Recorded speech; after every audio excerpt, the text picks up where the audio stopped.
हृदय भी पवित्र होता है और गोविंद भी प्रसन्न होते हैं। यदि गावः प्रदक्षिणेर कार्या वंदनीया ही नित्यशः मंगलायतनम दिव्याः सृष्टास्त्वेता स्वयंभुवा। यदि गाय घर में पाली जाए या गौशाला खोली जाए और गौओं की सेवा की जाए, जिनके पास अर्थ है, भाव है, भगवान स्वयं श्री कृष्णचंद्र जी ने गौ सेवा स्वीकार की, गौवें चराई।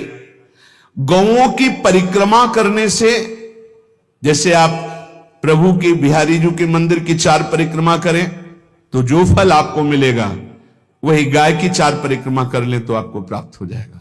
गौ की प्रदक्षिणा से, गावः प्रदक्षिणी कार्या वंदनीया ही नित्यशः, जो रोज गाय को प्रणाम करता है और गाय की प्रदक्षिणा करता है तो भगवत प्रदक्षिणा का उसे फल प्राप्त होता है। जहां गौएं विराजमान होती हैं वो बड़ा पवित्र दिव्य तीर्थ स्थल माना जाता है।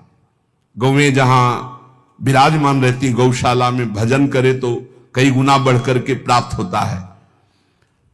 स्वयं ब्रह्मा जी ने गौओं को दिव्य गुणों से विभूषित बनाया है। अप्यागाराणि विप्राणाम देवतायतनानि च यद गोमयेन शुद्ध्यंतिम किम ब्रूमो हृदिकम ततः। गाय के गोबर से जहां लेपा जाता है वहां जिस देवता का आह्वान करोगे वही देवता आकर विराजमान हो जाएगा।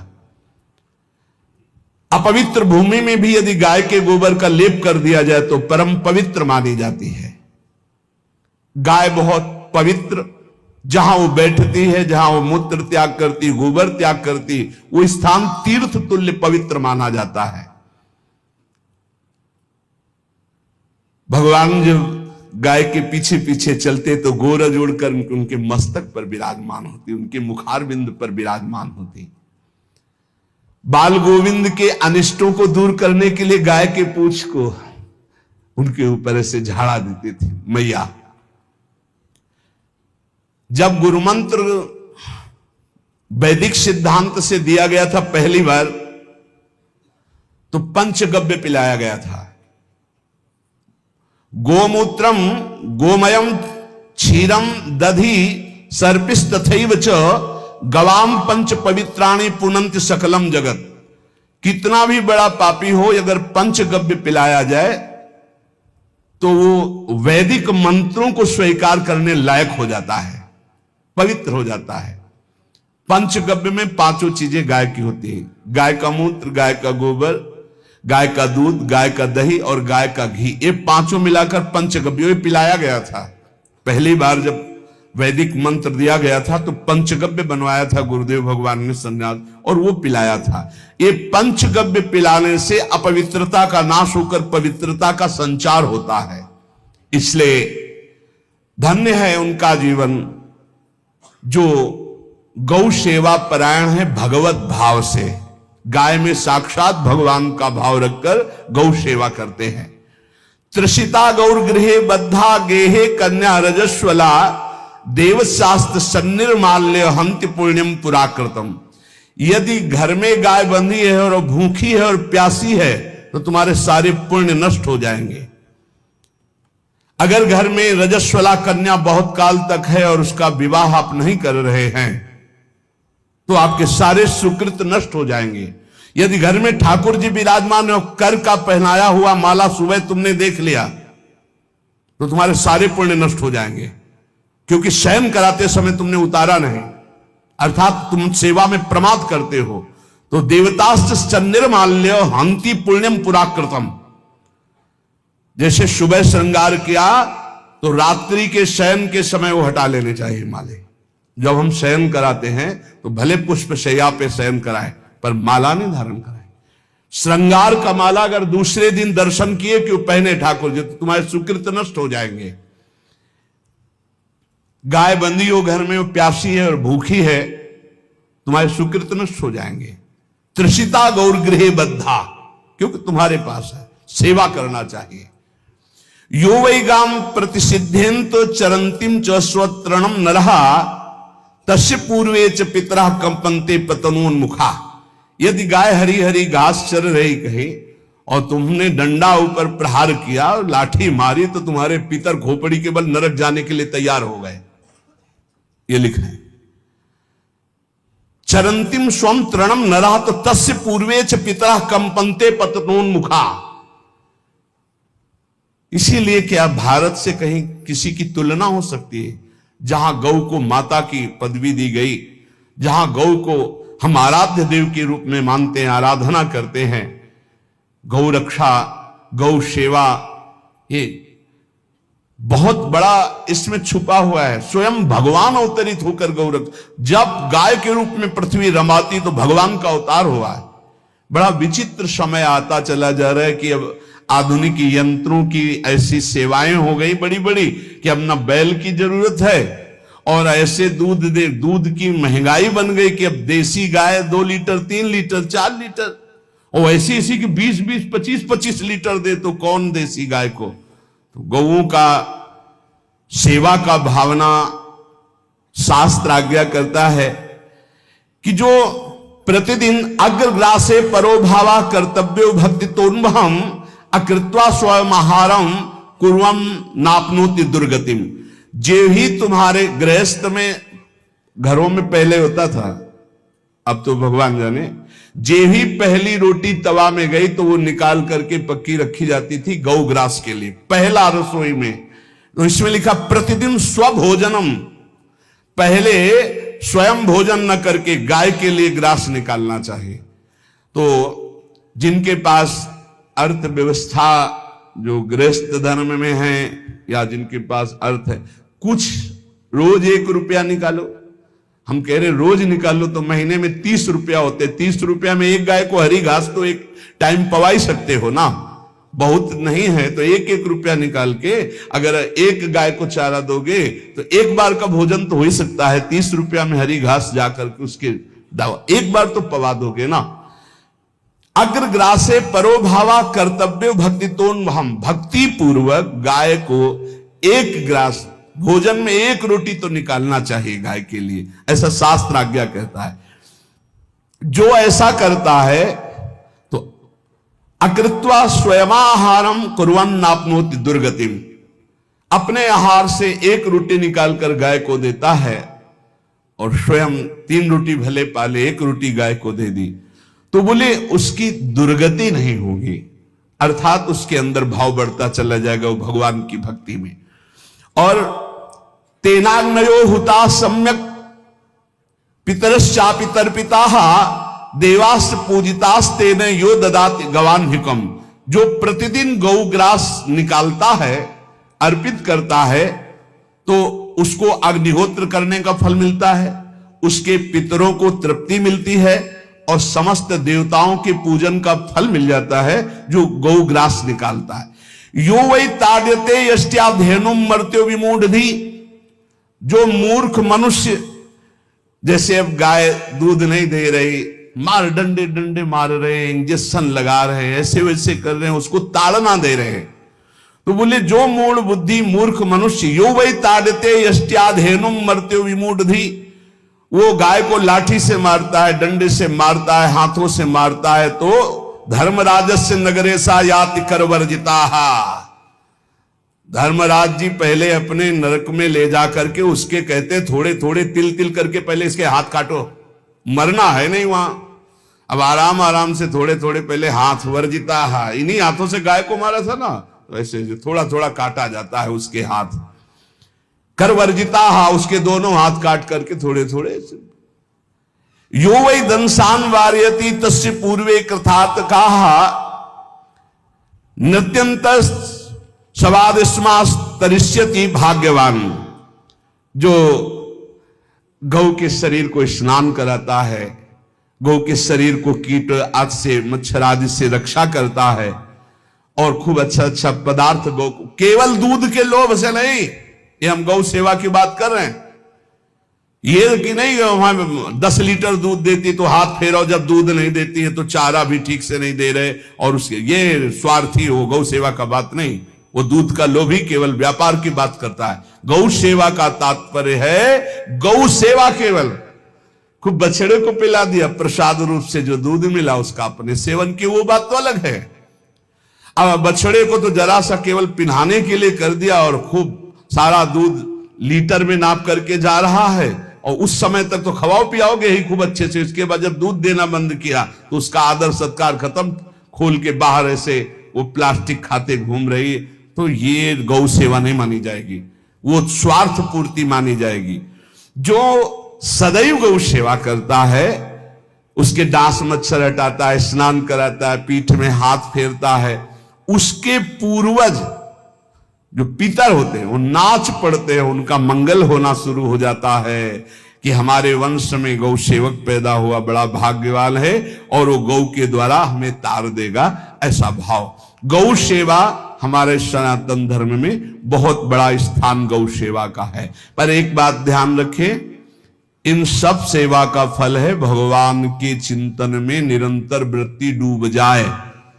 हमारी एक एक वृत्ति, एक एक क्षण भगवान के चिंतन में डूब जाए। अगर नहीं तो हम आपको उत्तर दे रहे हैं, क्या महाराज नृग जैसा कोई गौ सेवक हुआ है दानी? भागवत में पढ़ लेना, करोड़ करोड़ गायों को, करोड़ों गौशालाएं थी, एक दो नहीं। इसलिए कह रहे हैं करोड़ों शब्द कि आप उसको कहीं ज्यादा ना समझें। पृथ्वी के कोई भूमि के कण गिन सकता है, बारिश की बूंदे गिन सकता है, लेकिन महाराज नृग की गौएं जितनी दान की गई वो गिनी नहीं जा सकती थी, ऐसा वर्णन आता है। अरबों अरबुद गौओं की सब स्वर्ण से अभिषिक्त करके ब्राह्मणों को दान करना। इतने बड़े गौ सेवक, इतने बड़े दान करने वाले, एक चूक हो गई, ना दान लेने वाले तपस्वी ब्राह्मण की गाय किसी अन्य ब्राह्मण को दान कर दी, और वो ब्राह्मण ने जब गाय देखी बोली मेरी गाय चुरा ली। बोले महाराज नृग ने दी। महाराज नृग से कहा मेरी गाय है, तो उनका गौशाला में आ गई होगी, आपको 10,000 गौएं देते हैं, आप अपनी गाय। बोले मैं प्रतिग्रह नहीं लेता। जिसने दान लिया था उसने कहा गाय यही लेके जाऊंगा, तो उनका आप गाय छोड़ दीजिए, आपको 10,000 गाय देते। बोले नहीं लूंगा। बस अनजाने के अपराध ने गिरगिट बना दिया था, कुएं का गिरगिट। पर भगवान बड़े कृपालु हैं, गौ सेवक थे, इसलिए गोविंद द्वारिकाधीश जी ने उनका उद्धार किया। सब साधन का फल है अच्युत भावना से युक्त होकर, भगवत भावना से युक्त होकर निरंतर भजन करते हुए सेवा परायण रहो, चराचर जगत की सेवा परायण रहो। भजन करना ही सबसे बड़ा परम धर्म है। हम सब सेवाएं करें जगत की, लेकिन अंदर से राधा राधा राधा, गोविंद गोविंद गोविंद गोविंद, आनंद आ जाएगा। तन से सेवा करो, मन से भगवान के चिंतन, मामनुष्मर युद्ध से भगवान के चिंतन में रहो। सेवा और व्यापार में अंतर होता है।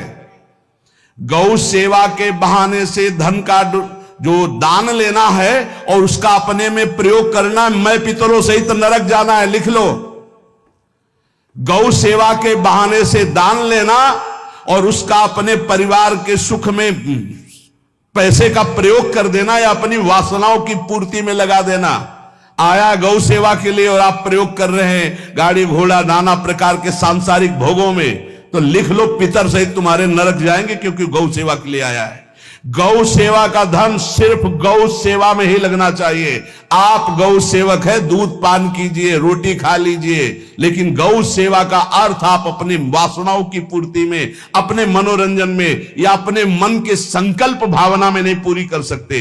गौ सेवा के लिए ही पूरी कीजिए। गौ के वास का निर्माण, गौ के भोजन की व्यवस्था, वो दूध दे ना दे, वो कैसी भी अवस्था में हो, उसकी सेवा परायणता, उसके लिए सेवक रखना, सेवकों को भी सुख प्रदान करना, लेकिन स्वयं कभी गौ के सेवा के लिए आए हुए धन का स्वयं के लिए भोग न करना और निरंतर भजन रखना, उसे परम पद की प्राप्ति हो जाएगी।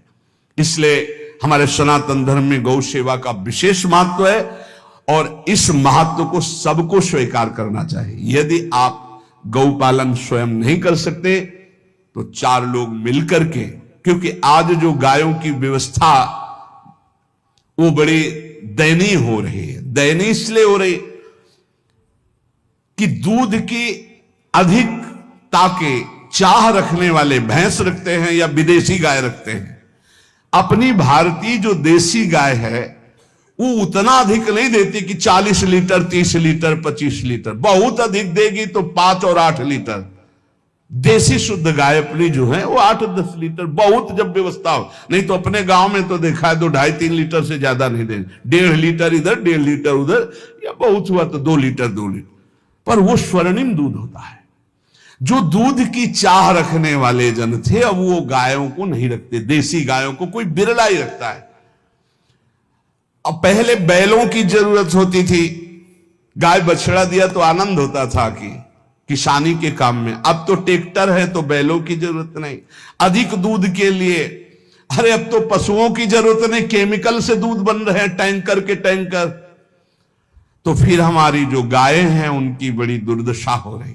तो हमें चाहिए कि जो गृहस्थ जन हैं, धनी मानी जन हैं, या जिनके पास शरीर व्यवस्था, बौद्धिक स्तर, सेवा परायण, अर्थव्यवस्था, वो थोड़ा 4 गाय की व्यवस्था करके उनकी सेवा करें, क्योंकि हमारे सनातन धर्म का स्वरूप है जहां मां पदवी दी गई है गांव को, गौ माता कहा गया है। गौ में समस्त देवता विराजमान है। गौ का बहुत बड़ा महत्व वर्णन किया गया धर्म शास्त्रों में।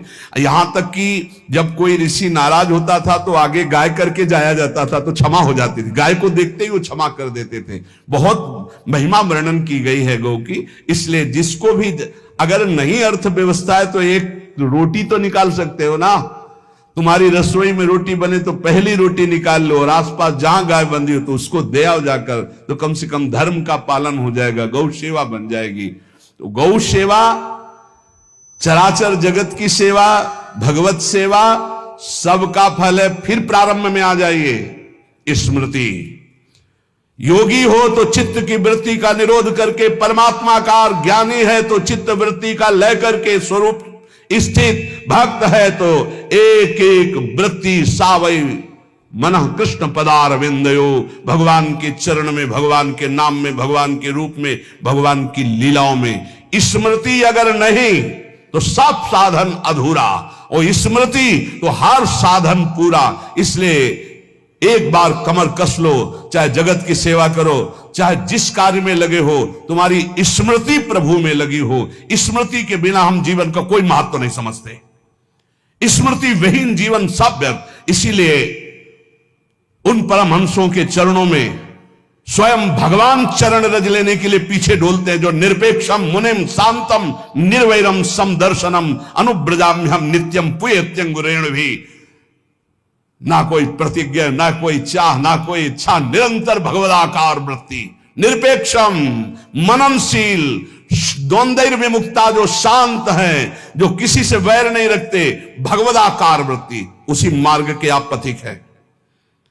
सर्वतो भावेन, अपने मन को समेट लो धर्म और कर्म दोनों से, और साब त्यज लोक धर्मान, और परम धर्म का सेवन करते हुए समस्त चराचर जगत को भगवत स्वरूप में रखते हुए इसी जन्म में परम पद को प्राप्त हो जाओ। सत्संग का सार हमारा शरीर है, इससे सेवाएं बने, हमारा मन है, इससे चिंतन बने, हमारी वाणी है, इससे लीला गुण का गायन करें, और हम स्वयं परमात्मा अंश हैं, परमात्मा स्वरूप है, ऐसी ठसक बनी रहे, जीवन मुक्त ही हो।